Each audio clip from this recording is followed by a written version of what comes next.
there's always the potential to get something called office action, which is when the examiner finds something wrong, and there are two different kinds. Administrative is just like, we didn't like the way you described those colors or whatever. Those are easy. Then there's substantive, and those are the hard ones, because that's where they're like, we found another brand and we think there's going to be a likelihood of confusion. Write us like a 15-page memo telling us why we're wrong. And so obviously those ones are more time consuming and no guarantee that you're gonna win.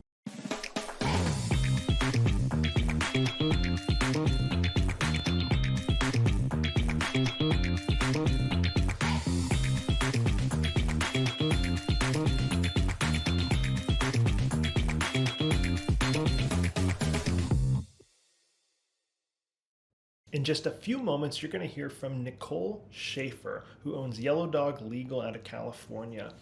I know I say this a lot, but this one is fun. We dive into a ton of things, law and legal, trademarks, copyright. That world has always been really fascinating to me because I don't truly understand it very well. So we dive into all the questions that I had, and I'm assuming a lot of those will probably be questions that you had about that process as well. So stay tuned in just a few moments for the next episode. Well, hello and welcome to another edition of the Finally Marketing That Works podcast. I'm your host, Mitchell Slater. Here with me is a new friend over in Portland, Oregon, Nicole Schaefer. Nicole, how are you doing today? Not bad. Thank you for having me. You are so welcome. Thanks for hopping on. I know we're going to dive into a lot of fun stuff today. I won't spoil all of it right now for everybody listening. But before we jump into all that, I'd love you to just introduce yourself, talk about kind of what the day-to-day life of Nicole looks like and what you do for a living. Okay. I own a law firm called Yellow Dog Legal, and I primarily do trademarks, but I'm also doing fashion law, cannabis, craft beverage law, and then I also own a blogging website for lawyers. It's like a concierge website called bloggersonline.com. And my day-to-day is just trying to do it all, I guess. Well, you're doing a lot. I don't know how I know we mentioned it right before we started. I don't know how you have time to do all those different things of law. Law is very fascinating to me, but I definitely don't understand it very well. So that's why I'm excited to kind of dive in specifically and learn just about trademark law. So I don't even know where we start with all that, but I'd love to see, what exactly is trademark law? We'll kind of just start there at the grassroots of it. One of the ones you practice. I know you said you're an expert and this is what you know really well. So what exactly is that?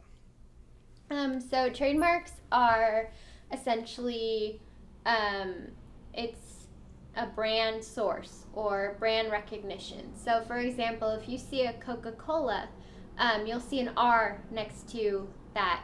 And that basically ensures that, okay, you're getting actual Coca-Cola. You're not getting something someone made in their bathtub, right? So it's that symbol. So it's a little abstract for most people because, people want something physical. And you do get a certificate, but it's essentially about protecting your brand and showing that it's yours. And so trademarks protect things like business name, logo, slogans, taglines, product names, that kind of stuff. Okay. And what's that process look like to get one? And can anybody get one, or is it kind of like, you need to have, you need to be in business for so long or have some, a big background or something? Or can anybody get a trademark? Yeah, anyone can get one as long as you can prove that you're using the thing that you're getting trademarked in commerce. And that's a pretty low bar. So essentially, if you have a business card or you have a website that actually shows that your people can purchase that or are using your the thing you're trying to trademark, then yeah, you're good. So. And what kind of falls under something that's probably worth trademarking? So think about, like, I even just think about my agency. I have I have our logo, our name, and I have my tagline. But I'm small apples, I feel like, in the world of trademarks compared to obviously a Coca-Cola, who obviously needs to protect that logo at all costs, and Apple needs to protect theirs. But Should every company out there have their logo, tagline, all that stuff trademarked, or is it kind of just to a point where it's not really worth it? Um, and maybe I'm biased, but no, I think everybody should have a trademark if you have a business or anything that is public facing, just because I've seen so many companies here in Portland that have had to rebrand. And that's expensive. It's sad because most often you've gotten attached to your name probably in your logo. So to find out, oh, somebody else trademarked it and you can't use it anymore is devastating. So yeah, I don't think it really matters how big of a business you have. If you want to keep your name and your logo, you should get a trademark. So. So if I have my company in it, and I've had mine for over a decade now, if I don't get any trademark, and then somebody decides to start a company called Slater Strategies with the same tagline, finally marketing that works, if they were to start it today and trademark it, would I then have to change my business? Even though I have all this 10 years of proof of having all this names and branding and mugs and things, do I have to change my stuff, or would there be any type of legal battle I could go after them for? You can, because there is such a thing as a common law trademark, but it's about acquiring distinctiveness, and that can be a really hard thing to prove.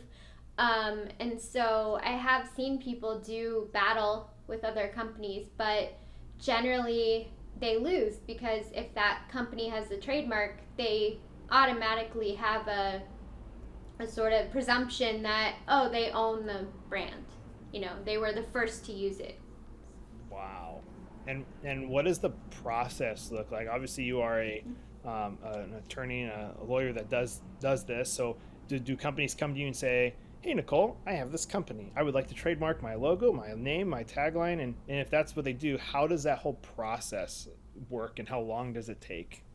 Sure. So, yeah, that is generally what happens. People come to me and say, either, I think I need a trademark, or I've done some research and I definitely need one. And so the process is one of, I first do a comprehensive search of whatever they want to trademark, and that's just to make sure there's nothing else out there that could, nobody could file an opposition to their trademark at some point. It's also just to make sure the name's available, the logo's available. And I write an opinion letter, which is basically like, I went through this 800-page report, so you didn't have to.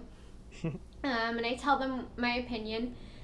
And then if they want to move forward, they apply, or I apply for them. But and right now the USPTO is pretty crazy and overwhelmed because of last year. So I would say trademarks are taking about 6 to 9 months on average. Wow. To go through, but Man, and what's the cost on your side of things, and also on the government side? Is there fees on? I'm assuming there's fees on both sides. What do those typically look like? I mean, I do charge a flat fee for trademarks, but generally the fees you're looking at, if you're doing it on your own, it's going to be $350 for the application for each category that you apply in. And then my costs personally are $129 for the comprehensive search and $350 for the application. Okay, so somebody could technically just, if they wanted to do their tagline, if they wanted to, or whatever, it could cost just the one thing under $1,000, all said and done, to get all of that done. Is that right? Yeah, I mean, potentially. Sometimes I have to charge more because I have different packages, and there's always the potential to get something called office action, which is when the examiner finds something wrong, and there are two different kinds. Administrative is just like, we didn't like the way you described those colors or whatever. Those are easy. Then there's substantive, and those are the hard ones because that's where they're like, we found another brand and we think there's going to be a likelihood of confusion. Write us like a 15-page memo telling us why we're wrong. And so obviously those ones are more time consuming and no guarantee that you're gonna win. So And once you get a trademark, do you have it forever? Do you have, is this something that has to be renewed on a regular basis? It does have to be renewed. Um, the first time is between the fifth and sixth year, and after that, it's every 10 years. Okay. And is it, I'm assuming, pretty easy at that point because you've already proven it before? Do you just kind of just have to pay to renew it, or do you have to prove it again that you have what you have? Yeah, you essentially just have to pay and say, yeah, I'm still using it. I think sometimes they will ask for, proof that you're still using it, but generally, yeah, it's pretty easy. Man, that's wild. I makes me go, okay, I should probably get something. I should get stuff trademarked. That stuff is so foreign, as I mentioned to you before we even started. It's so fascinating, but that law stuff like scares me because I'm always like, I don't even know where to start. And so when I found out, obviously your practice does exactly that, like taking that burden away from somebody who doesn't want to have to read the code, make sure they're doing it correctly. That's a lot of, I feel like, relief for a lot of companies to do that. So hoping if anybody's listening and you don't have a trademark, that you reach out to Nicole, and I know she'll take good care of you. And I'm assuming you can work across state lines, no problem with anybody, no matter where they are, correct? Yeah, that's part of the reason I chose this area actually, is because it's federal, so I can help anyone in the entire United States. So cool, man. So what? And once you get your trademark, is there like some type of cool certificate somebody can get and frame it, put it on their wall, being like, boom, it's Yep. trademarked? Yeah, it's really pretty. I actually have one for my firm, and it comes with a little gold seal and everything. And when I send them to my clients, I actually do frame them and then, send them like a mug. I'm giving you all my secrets, but yeah, I send them a mug with whatever they got trademarked on there. And just a personal note. And so I try to make it like a big deal because, it is a big deal. So. Yeah. That's super. No, that is super cool. And so I remember I've seen those. I know you mentioned the Coca-Cola with the little R. I've seen that obviously for years, and always wonder, oh man, that must be really hard to get that. Isn't there also something else? Isn't there like TM too for trademark? Or is there some other type of letters Yeah. I see my logos? Yeah, you will see TM quite often too, and generally what that means is either the company's applied for a trademark but they haven't gotten it yet, or they're intending on trademarking it, or just they're saying like, this is our brand and we're telling you this is ours. So that is a very common thing to see on stuff as well. Okay, but the R is the most serious one because that means you actually have it. Yeah, the R means that you're officially registered, and actually using that if you're not is a federal offense. So don't do that. Man, so what if you have your logo trademarked, you're registered, and you don't put the R on your logo all the time or ever? I mean, is that allowed, or do you have to every time it's put somewhere there has to be an R there? As far as I know, you don't have to, but it's a good idea just to tell people like it's registered, because part of having a trademark is having a duty to enforce it. So I think it's just a good idea. Otherwise, you could be sending cease and desist letters out like constantly. So. Man, okay. And if you get one for your logo and your tagline, and let's just say logo and tagline, do you need to have the R by the logo and the tagline if they're both together, or can you just put one that covers both of them? You could just put one like next to the logo or something, or next to the tagline. You'd probably be okay. So. Now, and I'm sure you have some, and I know you obviously client stuff, you can't share too much. I'm sure you have some crazy stories of somebody who maybe got it registered, had to go after somebody who was trying to use it. And do you have any stories you're able to share, just like little details of like funny stories or crazy stories that happen?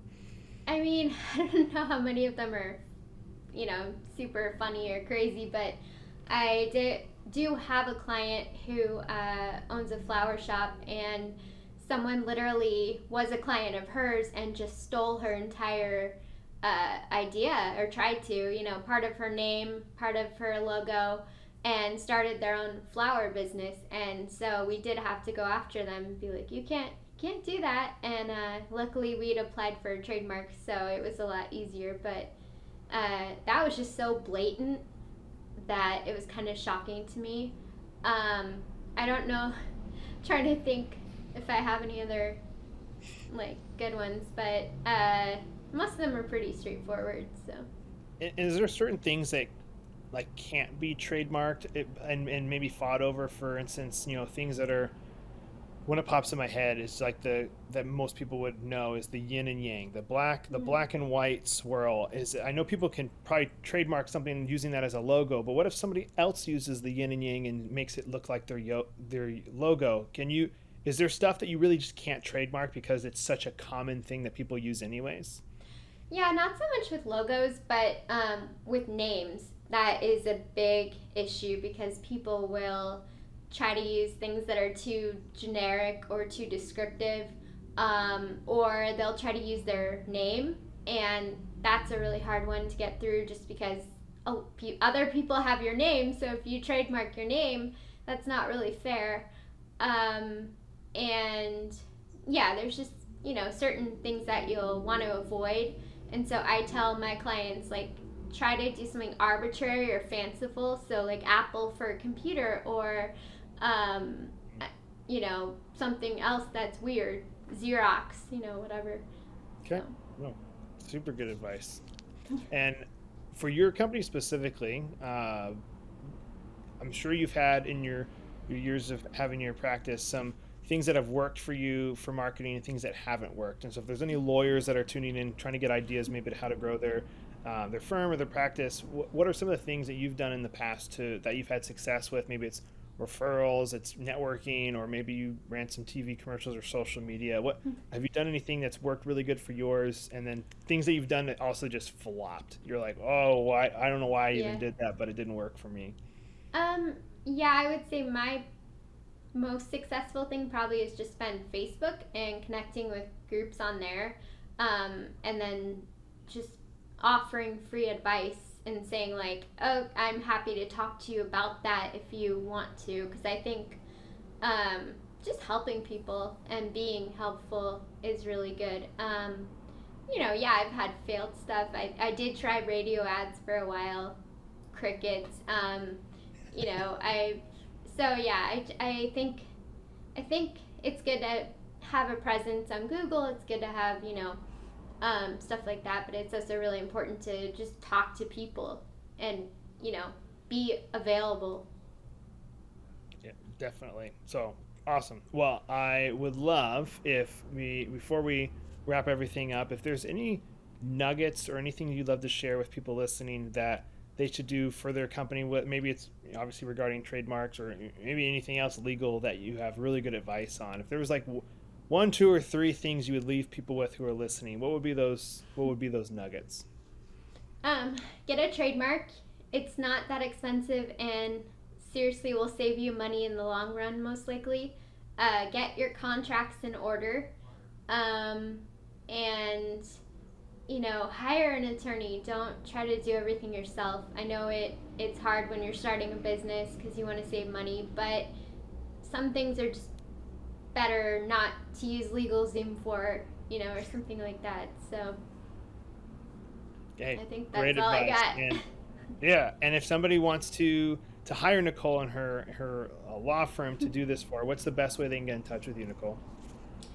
My website, yellowdoglegal.com, or they can write to me at yellowdoglegal@gmail.com. Yeah, any of those ways, or reach out to me on social media, anything.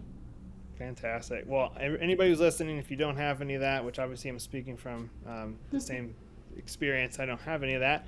Reach out to Nicole, get that started so you guys are protected, so you don't have anybody coming after you, and Yeah. you can have that peace of mind to have that registered R by your logo and tagline, so you're in good shape. So Nicole, thank you for the advice, and thank you for all the information. This was really fun because like I said, this was super intriguing to me. So thank you for sharing your expertise with me and the audience. Yeah, no problem. Thank you for having me. Enjoy your summer. Well, if you got done with that episode and you're like, dang, I don't think I have a trademark or a copyright on my logo or my tagline or my business name, you should probably look into getting one. And if you are needing one, please reach out to Nicole at Yellow Dog Legal. She will take great care of you to make sure that you are protected and you're not going to get yourself into trouble. So I hope you enjoyed it, just like I did, and we'll be here next week with another awesome guest on the Finally Marketing Networks podcast. We'll see you then.